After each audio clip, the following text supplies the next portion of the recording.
नमस्कार, good morning. आप सभी का अभिज्ञान कोचिंग क्लासेज के यूट्यूब चैनल पर एक बार फिर से हार्दिक अभिनंदन है।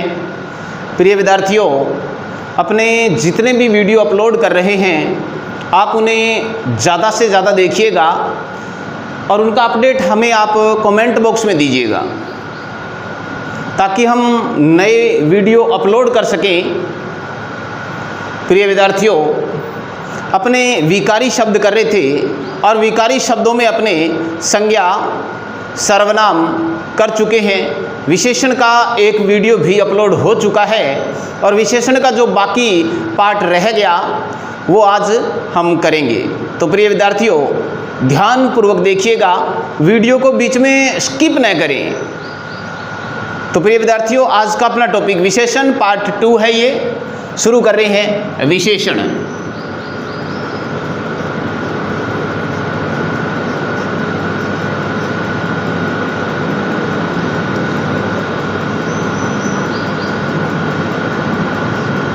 तो विद्यार्थियों, आज अपने करेंगे संख्यावाचक विशेषण।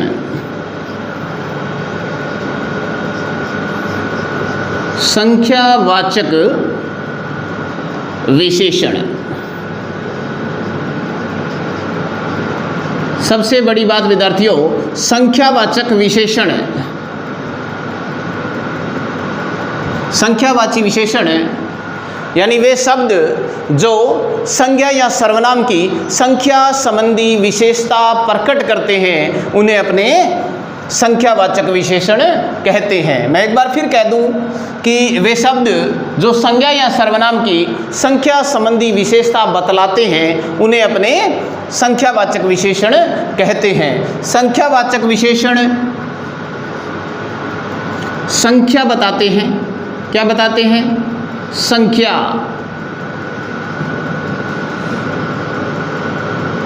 संख्या बताते हैं। ये ध्यान रखिएगा, संज्ञा या सर्वनाम की संख्या संबंधी जो विशेषता बताए उन्हें अपने क्या कहेंगे? संख्यावाचक विशेषण कहेंगे।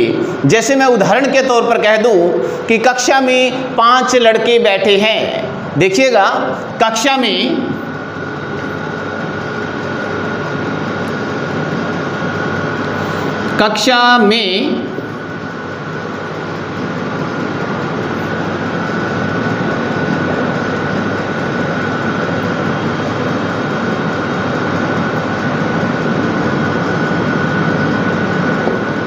देखिएगा, कक्षा में 5 लड़के बैठे हैं। मैंने कहा था संख्या या सर्वनाम संबंधी संख्या संबंधी विशेषता बताए। ध्यान दीजिएगा, वाक्य में ये देखिएगा संज्ञा है और संज्ञा से ठीक पहले संख्या दे रखी है। संख्या दे रखी है, कितनी है? 5 है।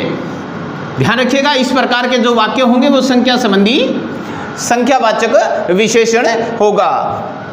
इसी प्रकार से और देख सकते हैं आप, खेत में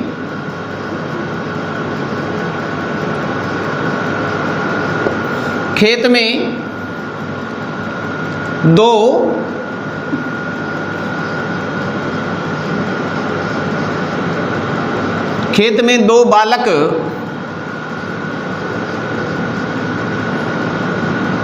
क्रिकेट खेल रहे हैं। खेत में 2 बालक क्रिकेट खेल रहे हैं।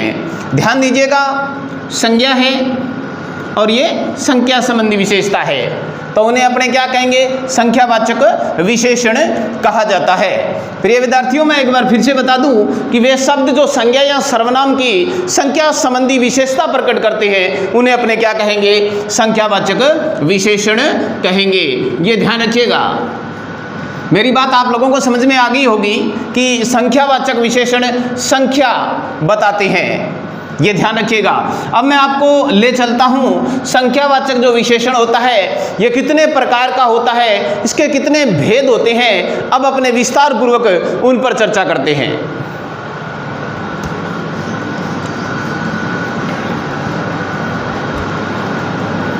प्रिय बंधुओं और प्रिय मित्रों, संख्यावाचक विशेषण जो होता है ये 2 प्रकार का होता है। कितने प्रकार का? 2 प्रकार का होता है। संख्यावाचक विशेषण 2 प्रकार का होता है। ये ध्यान रखिएगा। दो प्रकार होते हैं इसके। नंबर एक, निश्चित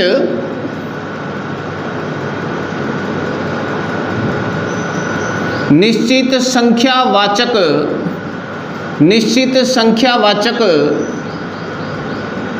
विशेषण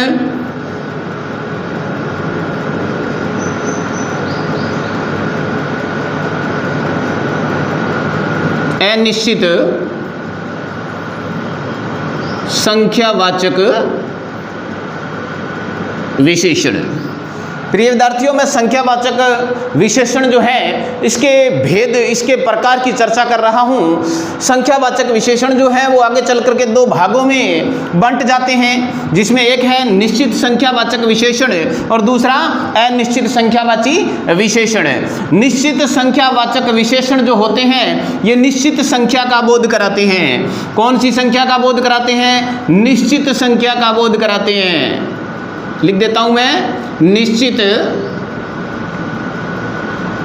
संख्या का बोध कराते हैं। ये ध्यान रखिएगा, निश्चित संख्या का बोध कराते हैं। ये कौन है? निश्चित संख्यावाची विशेषण। अनिश्चित संख्यावाची विशेषण ये अनिश्चित संख्या का, या मैं यूं कह दूं इनमें संख्या निश्चित नहीं होती है। ये ध्यान रखिएगा। बात कर रहे हैं अपने संख्यावाचक विशेषण की। प्रकार कितने हैं? दो हैं। बात समझ में आ रही होगी मेरी आपको। निश्चित संख्यावाची विशेषण जो निश्चित संख्या का बोध करवाते हैं, और इसके बाद में बात हुई अनिश्चित संख्यावाची विशेषण। अनिश्चित संख्यावाचक विशेषण में संख्या निश्चित नहीं होती, लेकिन होती दोनों में क्या है? संख्या ही होती है। एक गिनी जा सकती है और दूसरी संख्या गिनी नहीं जा सकती, अनगिनत है। ध्यान रखिएगा। संख्यावाची विशेषण मैं चर्चा कर लेता हूं। निश्चित संख्यावाची विशेषण के उदाहरणों की ओर ले चलता हूं। आप इसे पूरी तरह से समझिएगा ताकि प्रत्येक बात आपके समझ में आ सके। निश्चित संख्यावाची विशेषण के उदाहरण की ओर चलते हैं अपने। जैसे थोड़ी देर पहले अपने एक एग्जाम्पल लिखा था कि खेत में दो बालक क्रिकेट खेल रहे हैं। ध्यान रखिएगा, संख्या निश्चित है या नहीं है? संख्या निश्चित है, दो बालक हैं। ध्यान रखिएगा, निश्चित संख्यावाची विशेषण का वाक्य होगा ये। इस बात का आप हमेशा ध्यान रखिएगा। इसी प्रकार से मैं कह सकता हूं, मैदान में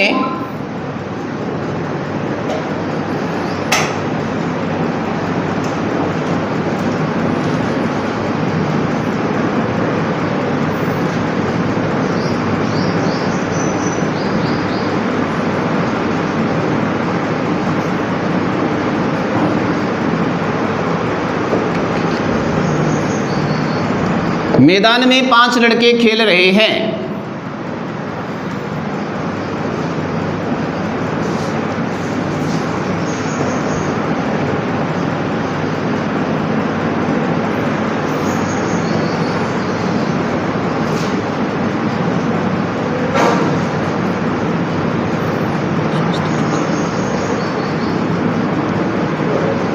खेत में कुछ मजदूर काम कर रहे हैं। ध्यान दीजिएगा, संख्या निश्चित हो, संख्या निश्चित होनी चाहिए। संज्ञा या सर्वनाम की संख्या संबंधी विशेषता बताए उसे अपने क्या कहेंगे? संख्यावाचक विशेषण कहेंगे। एक निश्चित संख्यावाची विशेषण होता है जिसमें संख्या निश्चित होती है, दूसरे में संख्या निश्चित नहीं होती। दोनों एग्जाम्पल देखिएगा। कक्षा में 5 लड़के खेल रहे हैं। कितने हैं लड़के? 5 लड़के हैं। संख्या निश्चित है प्रिय बंधुओं, तो निश्चित संख्यावाचक विशेषण हो जाएगा। खेत में कुछ मजदूर की ओर ध्यान लिखिएगा। अपने चाहें तो गिन सकते हैं, लेकिन इस वाक्य में खेत में कुछ मजदूर काम कर रहे हैं। ध्यान रखिएगा, कुछ संख्या अनिश्चित है, इसीलिए ये अनिश्चित संख्यावाची विशेषण का उदाहरण होगा। मेरी बात समझ में आ गई होगी। मैं कुछ और एग्जाम्पल बता देता हूं। कक्षा में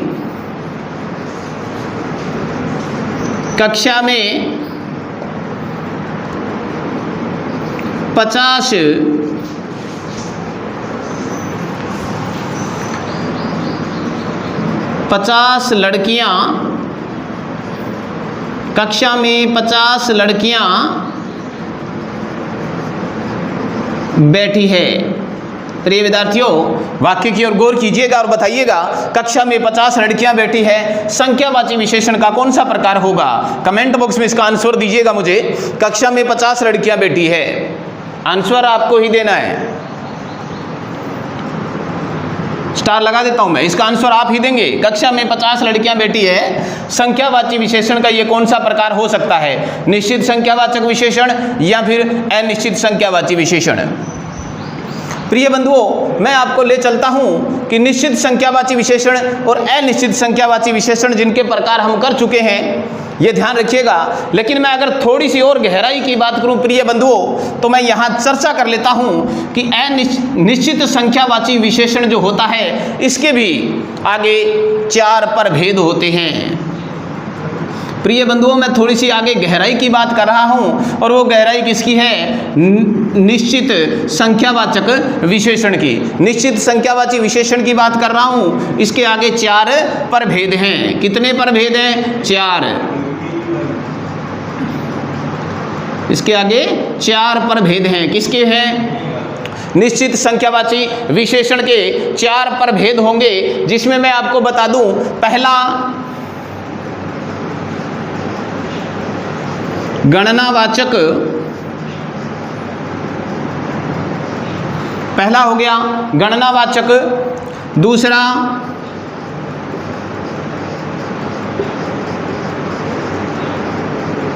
प्रिय विद्यार्थियों, मैं निश्चित संख्यावाची विशेषण के 4 प्रभेदों की बात कर रहा हूं, जिसमें पहला है गणनावाचक, कर्मवाचक, और तीसरा आवर्तीवाचक।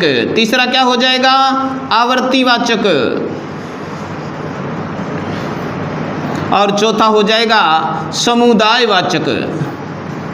समुदायवाचक। प्रिय विद्यार्थियों, ये चारों के चारों प्रभेद है किसके? निश्चित संख्यावाची विशेषण के चारों प्रभेद है ये। अब ध्यान दीजिएगा, गणनावाचक विशेषण के अंतर्गत क्या आता है, कर्मवाचक विशेषण के अंतर्गत क्या आता है, आवर्तीवाचक विशेषण के अंतर्गत क्या आता है, और समुदायवाचक विशेषण के अंतर्गत क्या आता है, इन्हें जान लेते हैं।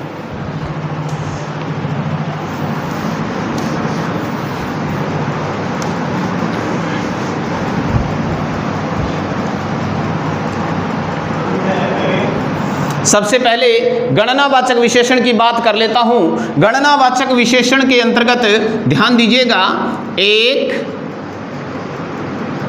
2, 3, 4, 5, 6, इस तरह से जो संख्या आएगी वो सब के सब किस में आएगी?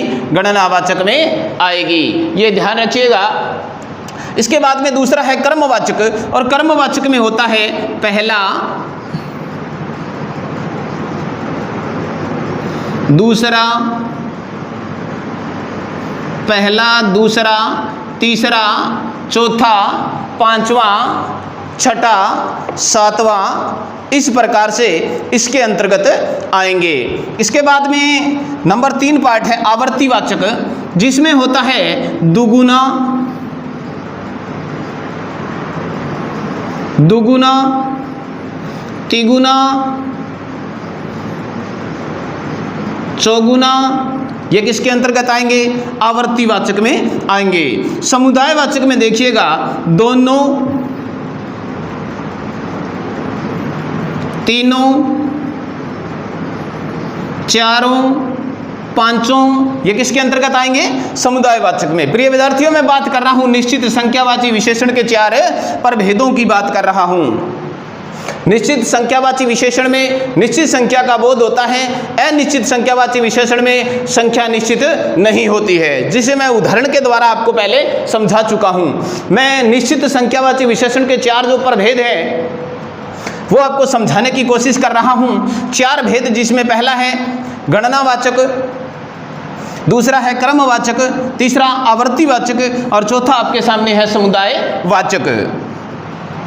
जिसमें गणनावाचक में 1, 2, 3, 4, 5, 6, 7 यूं कह सकते हैं। दूसरा है क्रमवाचक, पहला, दूसरा, तीसरा, चौथा, क्रम से आगे बढ़ेंगे। फिर है आवर्तीवाचक, दुगुना, तिगुना, चौगुना, इस प्रकार से। और फिर है समुदायवाचक, दोनों, तीनों, चारों। प्रिय विद्यार्थियों, बात समझ में आ गई होगी। ये था संख्यावाचक विशेषण। और इससे आगे का जो टॉपिक है, आगे का जो पार्ट है, अब हमें उसकी ओर आगे बढ़ते हैं।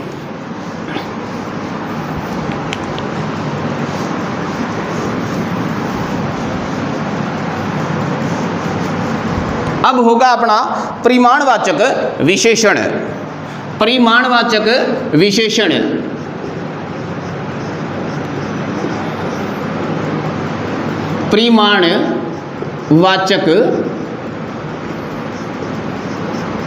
परिमाणवाचक विशेषण।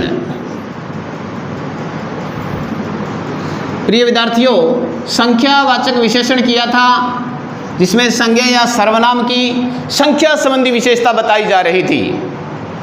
लेकिन ध्यान रखिएगा, परिमाणवाचक विशेषण में मात्रा का बोध होता है। किसका बोध होता है? मात्रा का बोध होता है। परिमाणवाचक विशेषण में मात्रा का बोध होता है, जिसे अपने माप सकते हैं, नाप सकते हैं और तोल सकते हैं। इन मात्राओं का बोध किस में होता है? परिमाणवाचक विशेषण में होता है। ये ध्यान रखिएगा। बात कर रहे हैं परिमाणवाचक विशेषण की। परिमाणवाचक विशेषण में मात्रा का बोध होता है, मात्रा का बोध कराया जाता है। और मात्रा का बोध कौन कौन सी मात्राएं? माप हो गई, नाप हो गई, तोल हो गई। ये ध्यान रखिएगा, परिमाणवाचक विशेषण में ये चीज है। परिमाणवाचक विशेषण, जैसे मैं एग्जाम्पल के द्वारा आपको समझाने की कोशिश कर रहा हूं। जैसे मुझे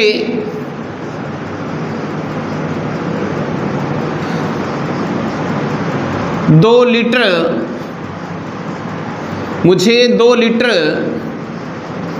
दूध चाहिए। मुझे 2 लीटर दूध चाहिए। ध्यान दीजिएगा, क्या अपने दूध को गिन सकते हैं? गौर कीजिएगा, संख्यावाचक विशेषण में संख्या होती है जिन्हें अपने गिन सकते हैं, काउंट कर सकते हैं। लेकिन इसमें काउंटिंग नहीं होती, इसमें अपने गिन नहीं सकते। इसमें माप, नाप, तोल, मात्रा संबंधी बोध होता है। ध्यान रखिएगा, दूध मापा जाता है, दूध।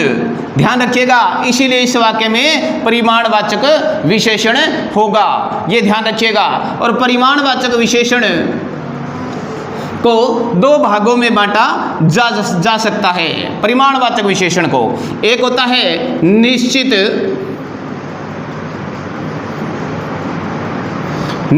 परिमाणवाचक विशेषण। निश्चित परिमाणवाचक विशेषण। और दूसरा होगा अनिश्चित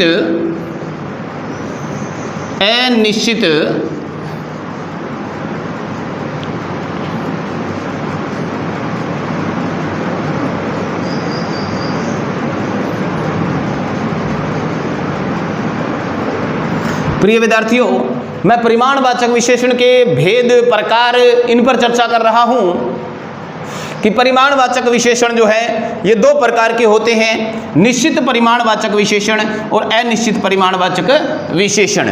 निश्चित परिमाणवाचक विशेषण में निश्चित मात्रा का बोध होता है। किसका? निश्चित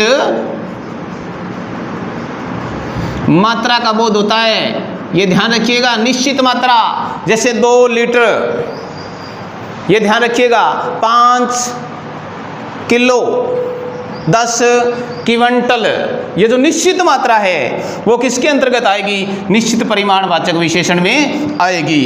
अनिश्चित परिमाणवाचक विशेषण में निश्चित मात्रा का बोध नहीं होता है। निश्चित मात्रा का बोध नहीं होता है, ये ध्यान रखिएगा। अनिश्चित परिमाणवाचक विशेषण में निश्चित मात्रा का बोध नहीं होता है। जैसे मुझे थोड़ा दूध दीजिए, ध्यान रखिएगा बात दूध की चल रही है, मुझे थोड़ा दूध दीजिएगा, क्योंकि दूध आपको पता है मापा जाता है, इसीलिए परिमाणवाचक विशेषण है। लेकिन कितना चाहिए, 1 लीटर 2 लीटर फिक्स नहीं है, अनिश्चित है, थोड़ा सा दूध चाहिए, कहने का मतलब अनिश्चित परिमाणवाचक विशेषण में जाएगा। उदाहरण देख लीजिएगा, दोनों के दोनों उदाहरण लिख रहा हूं मैं आपके सामने। थोड़ा दूध, थोड़ा दूध दें, बच्चा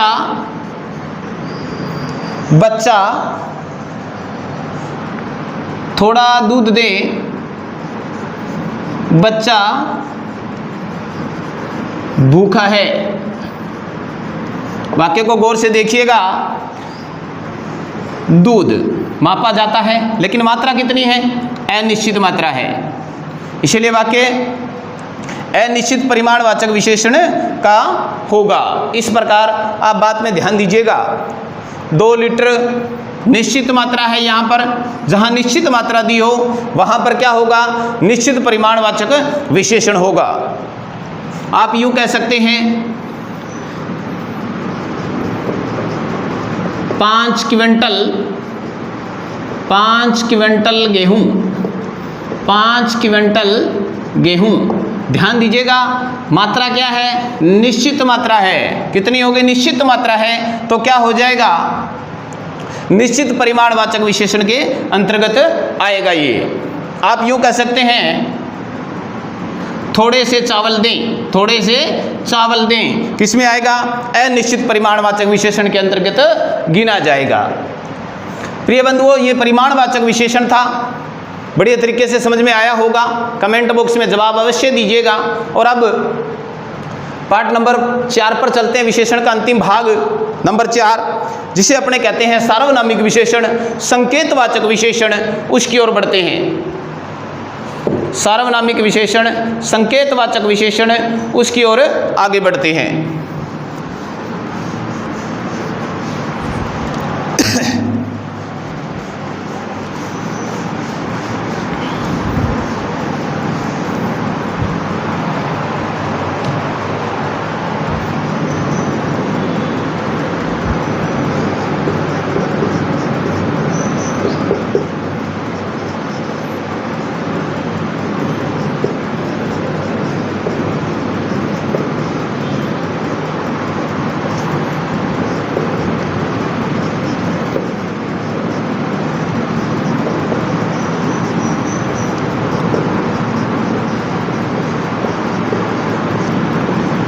प्रिय विद्यार्थियों, विशेषण का चौथा भाग, जिसे सार्वनामिक विशेषण या फिर संकेतवाचक विशेषण के नाम से भी जाना जाता है। सार्वनामिक विशेषण, संकेतवाचक विशेषण एक ही बात है। ये विशेषण का चौथा 5वां भाग है, ये चौथा भाग है।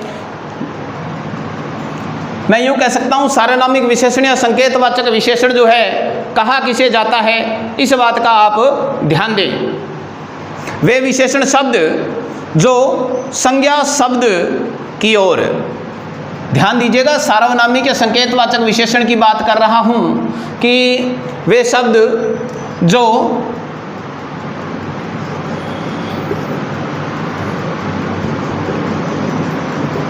वे सर्वनाम शब्द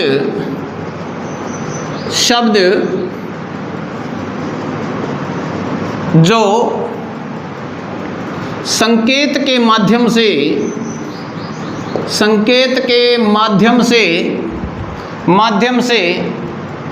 संज्ञा संबंधी विशेषता बताते हैं, संज्ञा संबंधी विशेषता बताते हैं, उसे संकेतवाचक विशेषण कहते हैं। जबकि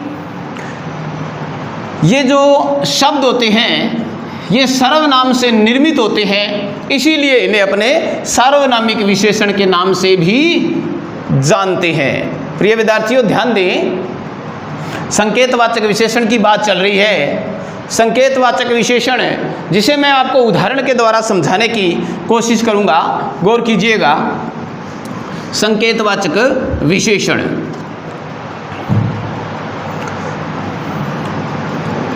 उदाहरण देखिएगा। वह लड़का चोर है। वह लड़का चोर है। यह घर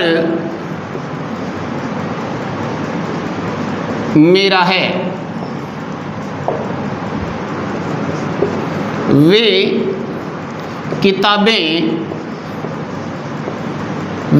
किताबें मेरी है।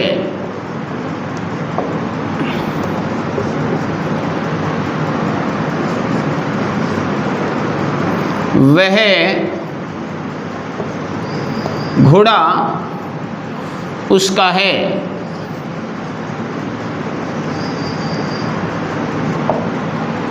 प्रिय विद्यार्थियों, सार्वनामिक विशेषण संकेतवाचक विशेषण की बात कर रहा हूं। हमेशा ध्यान रखिएगा, सार्वनामिक विशेषण संकेतवाचक विशेषण में एक बात बता दूं मैं आपको कि अगर संज्ञा से ठीक पहले, ध्यान रखिएगा, सर्वनाम के तुरंत बाद अगर संज्ञा आ जाए, सर्वनाम के तुरंत बाद अगर संज्ञा आ जाए तो वहां पर हमेशा सार्वनामिक विशेषण ही होगा। इस बात का आप ध्यान रखिएगा। सर्वनाम के तुरंत बाद संज्ञा आ जाए, सभी वाक्य गौर से देखिएगा। वह संज्ञा है, तुरंत बाद सार्वनामिक विशेषण है ये। यह घर फिर संज्ञा है, सार्वनामिक विशेषण है। वे किताबें मेरी है, संज्ञा है, इसके तुरंत बाद सार्वनामिक विशेषण, और यह भी सार्वनामिक विशेषण। अगर यही वाक्य यूं होता, यह घर मेरा है, वाक्य यूं होता, यह मेरा घर है, यह मेरा घर है, तो ध्यान दीजिएगा, यह मेरा घर है, तो ये वाक्य सार्वनामिक विशेषण या संकेतवाचक विशेषण का नहीं होता। सार्वनामिक विशेषण या संकेतवाचक विशेषण का नहीं होता। फिर ये वाक्य हो जाता, ध्यान दीजिएगा, यह घर मेरा है, फिर ये वाक्य आपका हो जाता निश्चयवाचक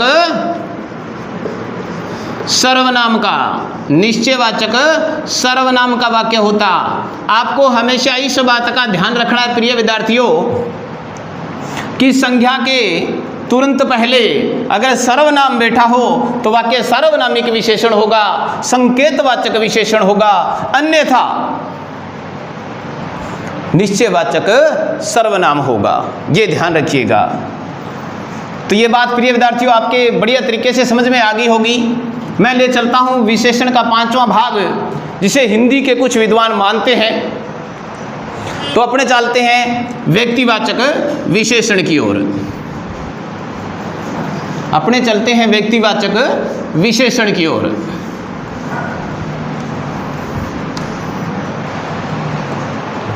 व्यक्तिवाचक विशेषण,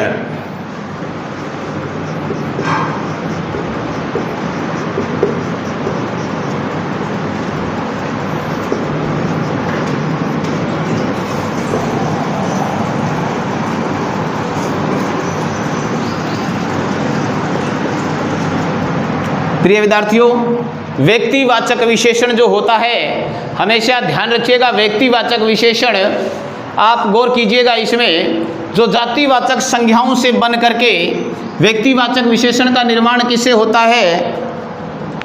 व्यक्तिवाचक संज्ञाओं से यह निर्मित होता है। व्यक्तिवाचक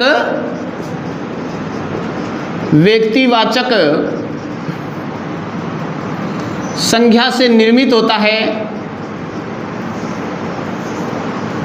ध्यान दीजिएगा, व्यक्तिवाचक विशेषण व्यक्तिवाचक संज्ञाओं से निर्मित होके अन्य संज्ञा या सर्वनाम की विशेषता बताता है। ध्यान दीजिएगा, मैं कुछ शब्द आपके सामने लिख रहा हूं।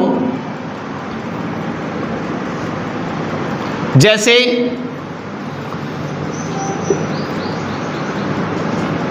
बीकानेर, भारत, जोधपुर। प्रिय विद्यार्थियों गौर कीजिएगा, ये सब के सब आपको पता है कि व्यक्तिवाचक संज्ञा है।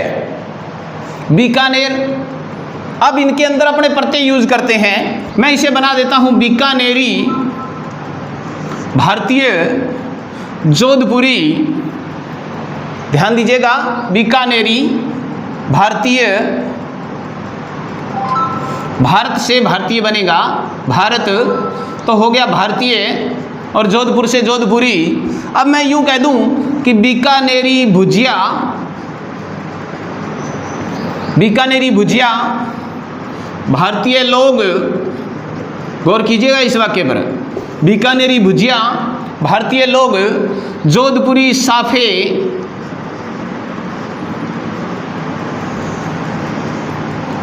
ध्यान दीजिएगा, व्यक्तिवाचक संज्ञा से निर्मित होते हैं और अन्य संज्ञा की विशेषता बताते हैं। वहां पर क्या होता है, व्यक्तिवाचक संज्ञा, व्यक्तिवाचक विशेषण होता है। इस बात पर गौर कीजिएगा। इसी प्रकार एक दो एग्जाम्पल और देख लीजिएगा, जैसे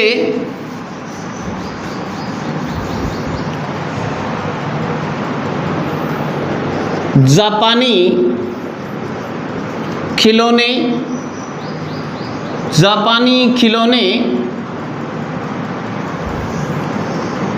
व्यक्तिवाचक संज्ञा, व्यक्तिवाचक विशेषण है ये, जापानी खिलौने। आप यूं कह सकते हैं बनारसी साड़ी, बनारसी साड़ी। ये ध्यान रखिएगा, अगर इस प्रकार के शब्द आपके सामने आए तो ध्यान रखिएगा व्यक्तिवाचक विशेषण के अंतर्गत आते हैं। तो प्रिय विद्यार्थियों, आज का अपना विशेषण का जो टॉपिक है वो पूरा हुआ। कल मैं आपके लिए आगे का नया टॉपिक लेके आऊँगा। तब तक मेरा सभी विद्यार्थियों से आग्रह है कि आप वीडियो को पूरा देखें, बीच में स्किप न करें, ज़्यादा से ज़्यादा चैनल को सब्सक्राइब कीजिएगा। धन्यवाद, जय हिंद।